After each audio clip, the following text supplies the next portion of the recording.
1. Just moved out of this apartment 2 weeks ago. I've been living in it for just over a year. Nice apartment north of Dallas, recently remodeled. But it was a little older, probably built in the 70s or so. So it starts out a few months after we move in. I'm sitting on the couch on the main floor, 3 stories total, garage, living room, rooms upstairs. And I hear the front door downstairs slam, and heavy footsteps walking up the stairs. Keep in mind this is a townhouse with brick walls and freestanding. I figure it's my roommate coming home from the gym, so I continue watching TV. After a minute or so, I yell out to ask him what he's doing. Why would he just be standing on the stairs? No answer. I finally get up to have a look, and of course no one was there. Weird. But at the same time, not scary. Fast forward a few weeks. Roommate asks me if I came in earlier and left. I say no, as I had just gotten home from work. He proceeds to tell me how the door slammed and someone ran up the stairs, and he yelled out to say "What's up?" and no one answered. He took it much differently though and was freaked out, and you can imagine how he reacted when I told him the same thing had happened to me a few weeks prior. Over the course of the next few months, we would hear doors slam all over the house. Footsteps upstairs, cabinet doors slam, and footsteps in rooms that had no one in them. I went so far as to call the leasing office to see if someone had died in the house. They didn't know because they purchased the property 2 years prior. So, fast forward to about 4 months ago. I've had a friend leave my house from hearing footsteps upstairs. My roommate and I are both pretty weirded out and ready to move. One night, my roommate is out of town for business, so I'm in the house by myself. I'm laying in bed and I hear what sounds like someone tearing apart the other bedroom while running around in combat boots. I assume the house has been broken into and grab my phone to call the cops, although I was hesitant to call because our rooms connect and I didn't want to be heard. After what feels like forever, the noise finally stops. I wait about 15 minutes but then realize that there were no footsteps going downstairs. I idiotically decide to walk out and see the damage. If there was a burglar, I could be toast. And there's nothing. The light is on in the other room, nothing has been moved or touched, and there is no one in the room or the house. I about shit myself and proceeded to have no sleep whatsoever that night. About 2 months ago, I woke up in the middle of the night to being pulled off the end of my bed by my feet. I'm still not even freaked out, thinking maybe I was moving around in my dream, until I go to pull myself back on, and what felt like the weight of a grown man is on my back, like I'm being sat on. That was it for me. I started spending many nights and every weekend on my brother's couch on the other side of town. To top it off, as we're moving out, my roommate tells me, with a concerned look, that the weekend prior when I wasn't home, he almost called the police thinking the house had been broken into because he thought someone was tearing my room apart and stomping around in combat boots, only to find no one there. Although we never saw anyone, I think the house was haunted by an asshole ghost that loved nothing more than to fuck with whoever lived in his or her house. Fuck that place. 2. I've had several experiences in my life which I don't talk about out of fear of ridicule. I believe that I encountered something, some background about myself. I grew in a rural area near a cemetery. In fact, the cemetery was next door to us. It wasn't unusual for me to look out and see funerals and graves from my bedroom window. We always had minor disturbances in the house, objects disappearing and reappearing, stuff like that. I just shrugged it off. I moved when I got older. I went to school and met a girl. I thought my life was coming together after a turbulent childhood and early adulthood. I scored this one-bedroom flat on the outskirts of the capital city in my province. It was for a really good price, everything included for $600 a month, which is a steal of a deal considering that all the other units in the building were $1,500, and just slightly bigger than my own. right after we moved in, that we noticed things. There was this random smell that would appear then dissipate. It was a rotten egg smell. Never did figure out where it came from, and it was always cold in that unit. It could be 30 plus degrees Celsius outside, and it felt like you were sitting in a meat locker. Same as we both kept seeing a shadow out of the corner of our eyes, turn our heads, and it was gone. Same as I had issues with things like my bus pass and my house keys vanishing, then reappearing in strange places like the freezer. I also found the stove on, once with all 4 burners lit, and another time, all the lights were turned on in the house, every faucet going full blast. At the time, I blamed my ex, which, looking back, I should have listened to her and moved sooner. My relationship with the girl soured and disintegrated. We don't even speak now. All we would do is fight over trivial shit. And it was around this time that I noticed that other couples in the building were fighting also. I found that I had a radical change in personality. I was always angry. I never knew why either. And I began drinking to excess. I used to only drink once in a while. I also began to have horrific nightmares there, involving being in a fight and something telling me to kill myself, and rhymed off all the failures I had in life. It was to the point that I couldn't sleep or think straight. Eventually I had enough and decided to move after everything that happened, and an incident with one of the neighbors. Most of it that I can recall are images and sounds. It was like everything was disjointed. I thought I was going insane living in that apartment. I actually took myself to an emergency room and tried to have myself put under observation. After a few hours of being out of the apartment, I felt fine. I even spent time with my family and was fine. I moved out of there to my current place where I am fine. I talked to the caretaker during my out inspection, and he told me that several other people lived there before me, and they usually moved out after 6 months. I wasn't the first tenant to tell him that something was wrong with the unit. Supposedly 80-some years ago, it is rumored that a man murdered his wife and kids there on the property before hanging himself. To be honest, I am glad that I got the hell out of there though. I am still trying to wrap my head around it. Did this really happen? If so, what was that? I don't plan on returning to find out. 3. Here's a little background. I've worked in this store for about 3 years now. It's kind of an odd setup, as we have 2 separate buildings. One used to be a house, the other a former barn. Right now we only use the first floor of the house as retail space. The upstairs is pretty trashed.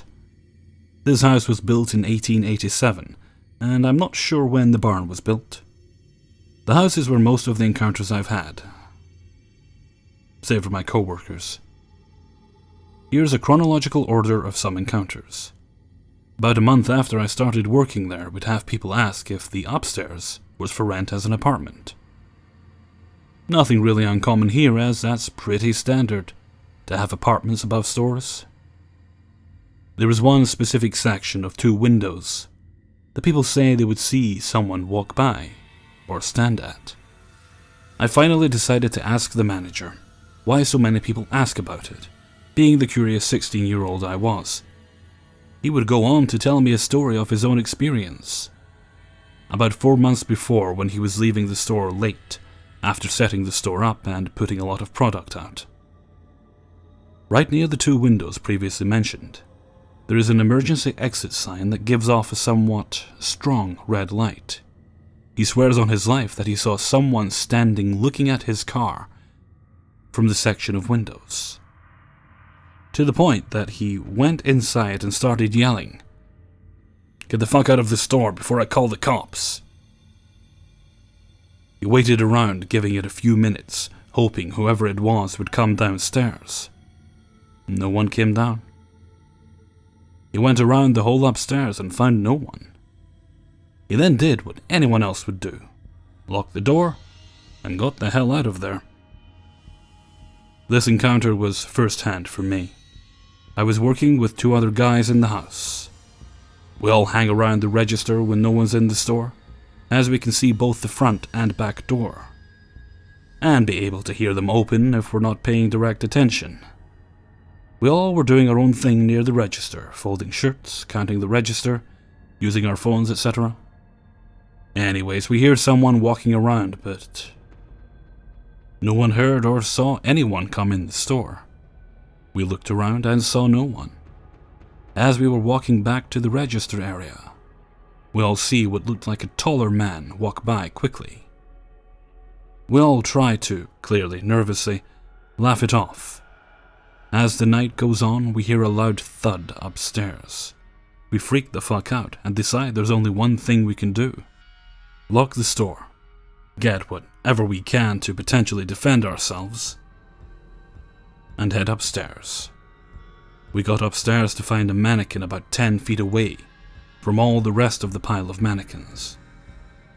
This one had a pretty sizable dent on its side, and the foam on the underside of it looked like it was just broken, as the tones were different and looked fresh. We didn't end up finding anything up there, but from that day on we did everything we could to work in the barn instead of the house. I recently noticed there's what looks like a grave out on the front right side of the building, which I think is the reasoning for these two encounters, along with about a dozen other minor ones. 4. Hey, so a little bit of backstory. My mom has always been a very spiritual, paranormal person, and even though my dad and brothers think she's crazy, she and I have always bonded over a mutual love of the unknown. That being said, though, I don't want you guys thinking that the story I'm about to share was exaggerated in any way due to some bias. Despite the excitement I would get from hearing my mom's spooky stories, I was always a bit of a skeptic, having no stories of my own. This is the night that changed that. My story takes place about 2 years ago. It was around midnight, and I was the only one in the house still awake. I was praying in this little tea room that connects to our kitchen. I'm Muslim, and for those who don't know, Muslims pray 5 times a day, including once, usually right before bed. In the middle of my prayer, I hear the faucet in the kitchen behind me start dripping, despite not being used recently. That faucet has had a lot of problems lately, so I fiddle with it a bit, but the dripping won't stop, and I just decide that if it's a problem in the morning, I'll deal with it then. I go to a nearby bathroom, and when I'm in there I hear some sort of weird noise that, at the time, I could only describe as shuffling feet. I go out to see who's there. Like I said, everyone was asleep, and find the kitchen full of steam. That sink that was having problems has a function for instant boiling water, and despite that aspect of it never having problems in the past, it had in less than a minute went from dripping cold water to spraying boiling water at a stronger pressure than I thought it was capable of. I can't stop it, but I figure I can at least turn the cold lever on to reduce the temperature. It works, and to my surprise, that eventually stops the sink altogether. Not even the endless dripping from earlier remained. Now this is where I fucked up. I give the sink the finger and try to act like a tough guy and say, "Listen here, you fucking ghost. It is too late for this shit, and I just want to go to bed. Fuck off." I'm not really sure what made me tell an inanimate object to go fuck itself. Maybe I was inspired by stories my mom would tell me about how growing up my toy cars would move on their own without batteries and only stop when she yelled at them. But immediately after I went up to my room, turned on the lights, and was greeted by a flash of blue light and my light bulb nearly exploding. This had never happened before, and combined with the sink shit that also had never happened before, and never did again, I was scared shitless.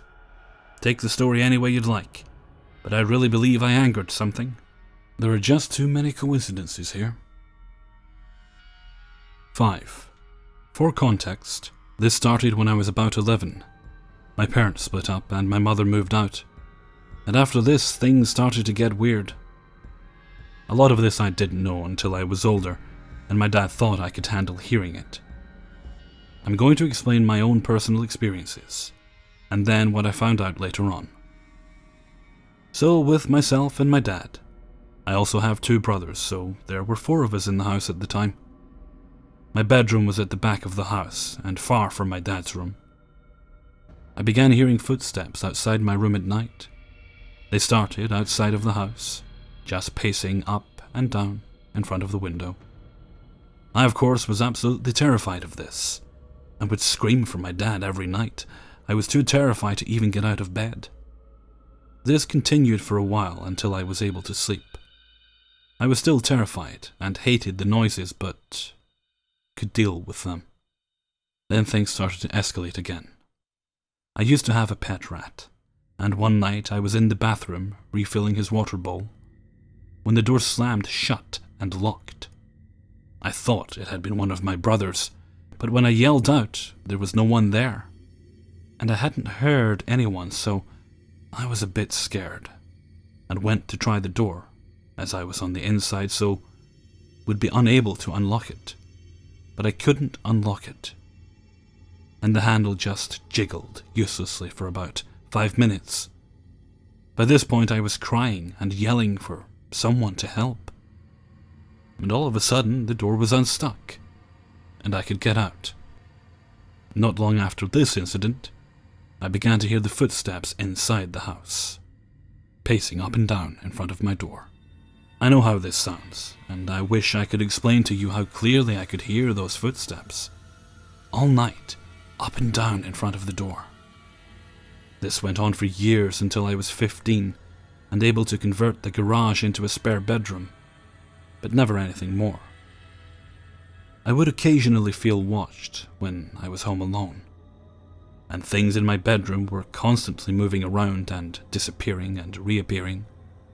But nothing too scary, and my family is quite open to paranormal experiences, so I didn't think anything more of it. When I was 17, I got together with my partner, and we had been to the house a few times but never stayed over. We were in the converted garage bedroom, and I had an iPod dock, which both charged my iPod and played music. As my partner had work early, we had set this thing up to charge his phone and play his alarms. We had stayed up a bit late, and as we were just laying down to go to sleep, the iPod dock lit up as if it were playing music, and a sound came out like nothing I've ever heard. It went on for about 5 minutes, and was just this horrible, snarling, growling sound. We were both absolutely petrified, and didn't close our eyes for the rest of the night, and actually didn't stay in that room anymore. We moved out together not long after. When I told my dad about this, he decided to tell me some things he had never before, as I was too young. The way our house was set out, the kids' bedrooms were on the bottom floor, and the entire top floor was a master bedroom with ensuite, which is where Dad's bedroom was. We lived in England until I was 10, and then moved to Australia, which is where I am now. Dad told me that he had felt some odd things in the house in England before we left. Just for context, we left as my mum's family comes from Australia, not out of fear or anything like that. And he began feeling cold spots and every now and then a really angry presence. We then moved to Australia, and apparently things only got worse. This was all during the time period that the footsteps were pacing outside of my room. Dad told me that it started with kids' voices.